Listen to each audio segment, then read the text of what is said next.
Bonjour et bienvenue sur madeinvar.tv pour cette édition du mois de mai. Au sommaire, on va parler bateau, on va parler terroir, mais tout de suite on rejoint Alex du label Toulon Records qui nous présente sa nouvelle série de live acoustique captée dans le téléphérique du Pharon, une rubrique en partenariat avec le magazine Cité des Arts. Le générique, c'est maintenant en images et en couleurs.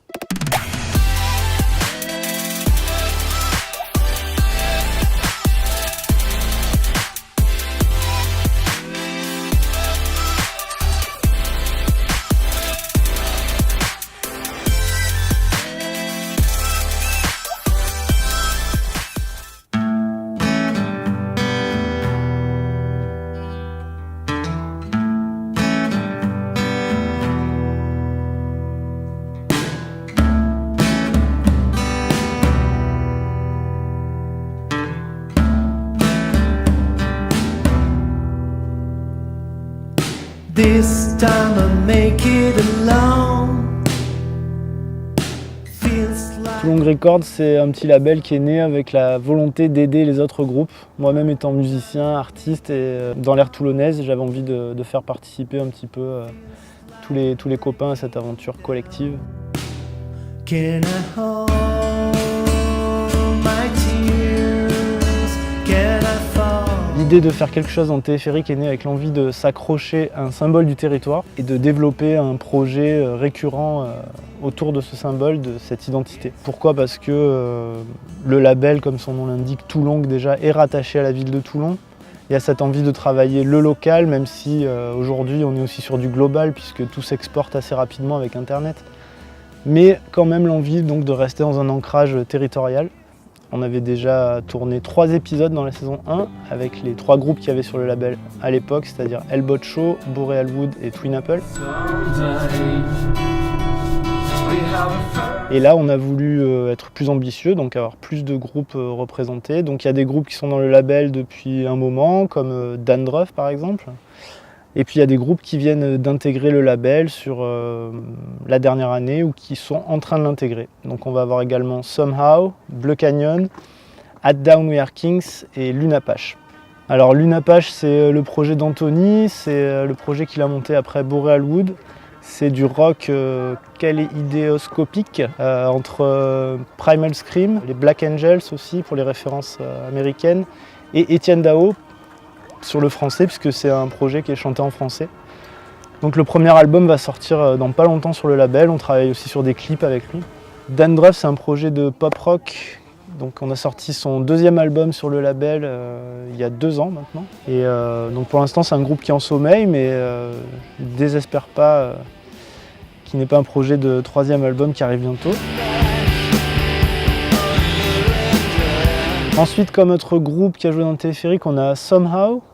Donc Somehow, pareil, on a sorti son album l'année dernière, un album qui a beaucoup marché. Il a commencé à travailler un petit peu sur le 3e album et le peu que j'ai entendu, c'est encore mieux, donc ça va être magnifique. Ensuite, sur le téléphérique, on a eu également At Down We Are Kings. Ça, c'est le projet de Fabien Aubry. Là, on est sur plutôt de la folk assez intimiste.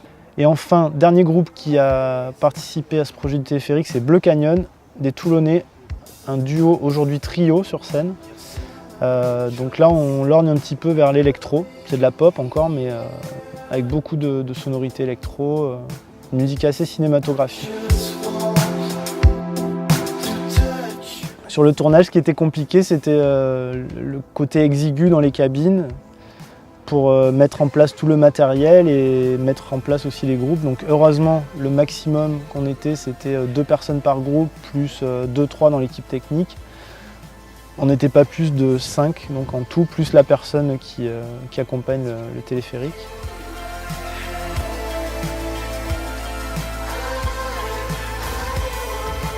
Sur la soirée du 19 mai, on a voulu marquer le coup en faisant une petite fête autour de cette 2e saison des lives dans le téléphérique, à l'occasion de laquelle on pourra voir les 5 vidéos en exclusivité. Elles seront projetées. Il y aura un petit buffet offert. Et ensuite, on passera en mode concert avec 2 groupes qui seront invités à jouer pour l'occasion, Lunapache et Bipit.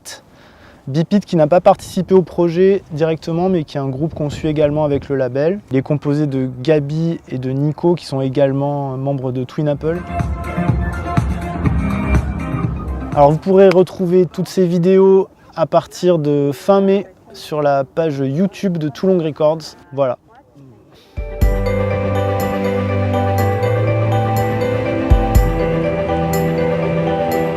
Des nouvelles de Clément Giraud, notre navigateur toulonnais engagé dans le projet Vendée Globe 2020. Il était invité par l'ONG 1001 Fontaines. On le rejoint à Paris. Bienvenue monsieur dans l'antre de Google France.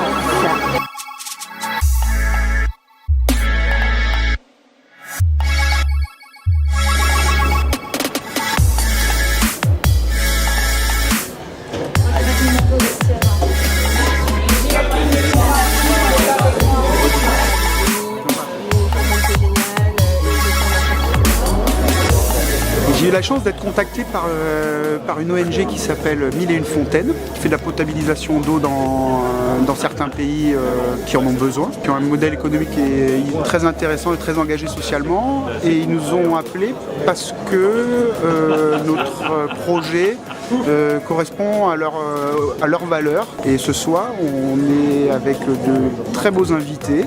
On est 8 sur scène, des grands noms d'entrepreneuriat social sur des gros projets. Puis on va chacun parler de son projet, de sa vision d'entrepreneuriat. Et donc c'est une grande chance pour moi d'être à Google France ce soir. Quand j'ai décidé de sortir du bois pour annoncer que je voulais faire le Vendée Globe, qui n'est pas une mince affaire, croyez-moi, parce que c'est pas une décision qu'on prend à la légère, encore moins vis-à-vis de sa famille et de son entourage. J'avais pour idée de faire un tour du monde avec le moins d'émissions possible. Parce que c'est des valeurs, j'ai grandi dans la nature, j'ai grandi dans des natures luxuriantes. Et j'ai vraiment ça en moi, et le plaisir de la nature intacte, c'est vraiment important. Clément, donc je l'ai rencontré ce soir, il me rappelle un peu moi il y a 2 ans, c'est-à-dire qu'il est la tête dans le guidon avec son rêve en bandoulière dans son sac. Il a un immense Everest qui l'attend.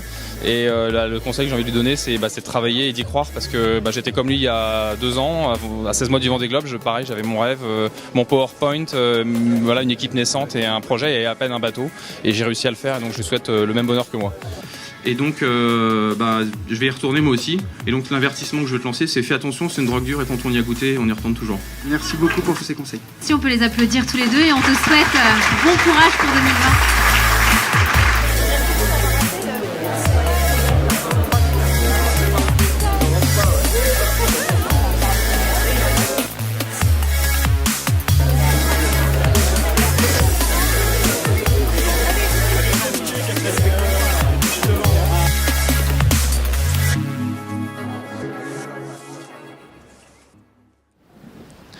Les bons produits, c'est la spécialité de Marie Tabaki du Var des gastronomes. Elle est allée à la rencontre de Patrick Maugueret, un des producteurs d'asperges les plus réputés de la région, qui a déjà séduit de nombreux chefs étoilés, dont Benjamin Colomba du Château de Berne.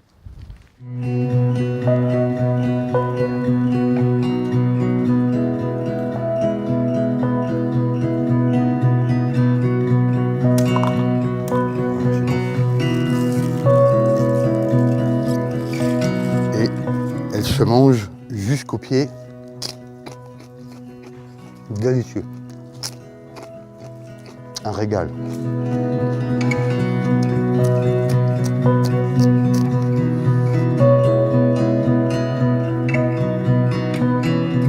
Ça peut se manger cru. Les grands chefs de cuisine, ils les préparent crus. Maintenant qu'ils connaissent la qualité de ces asperges, mais ils les préparent crus. Alors ça fait 15 ans que je suis sur cette exploitation et j'ai monté un projet de serre solaire agricole photovoltaïque qui a été financé par un producteur d'énergie qui revend l'électricité à EDF. Et moi j'exploite tous ces serres qui est un outil de travail extraordinaire. Et en bordure des serres qu'on n'a pas encore plantées, on va planter des fraises, des framboises, des mûres et des groseilles. Ce projet de maraîchage, il a commencé avec ce projet de serre solaire que j'ai monté, et les asperges se comportent très bien sous ce genre de climat. On a en plus une terre qui est très souple, qui est très fine. C'est un ancien lit de rivière, donc c'est très limoneux, très riche. J'ai rajouté également sur chaque rang d'asperges beaucoup de compost et de fumier de mouton, et on a donc un sol qui est très riche, et les asperges se comportent excessivement bien et ont un goût très particulier. En travail bio, on n'a pas encore la qualification bio parce que je m'en suis inquiété que cette année, parce que c'est notre première année de ramasse. Et on aura la qualification bio dans peu de temps. Mais on travaille bio, on désherbe à la main, par exemple, on ne met pas de produits chimiques et on a une qualité extraordinaire. J'ai planté des variétés blanches et des variétés spécialement vertes. J'ai également des rangs d'asperges pourpres, qui sont des asperges qui sont complètement violettes foncées, presque noires, et qui ont un goût très particulier, que peu de gens connaissent, mais quand ils ont connu ces asperges-là, ils y reviennent.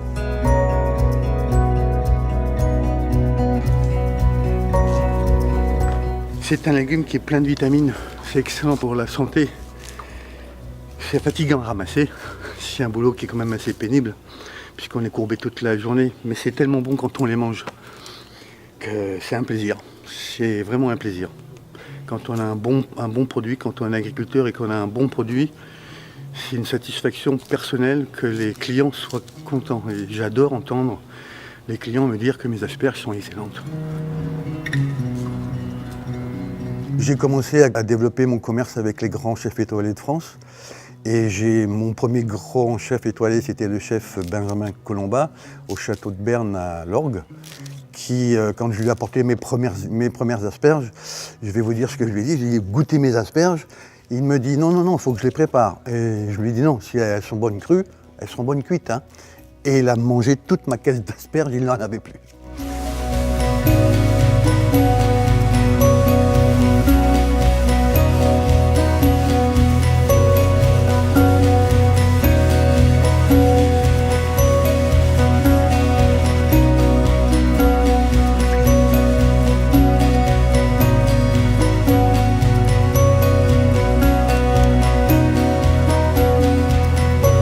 J'ai toujours considéré que la terre pouvait nourrir le monde entier à condition de la respecter. Hein. Et malheureusement, je trouve que dans le monde, il y a beaucoup de pays qui ne respectent pas la nature, que ce soit la terre ou la mer, c'est exactement le même problème.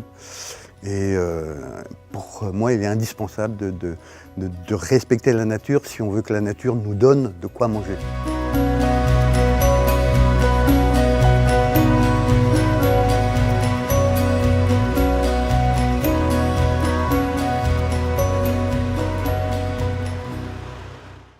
C'est tout pour ce mois-ci, on se retrouve très vite sur madeinvar.tv et en attendant on fait quoi Eliam? On like et on partage. On like et on partage.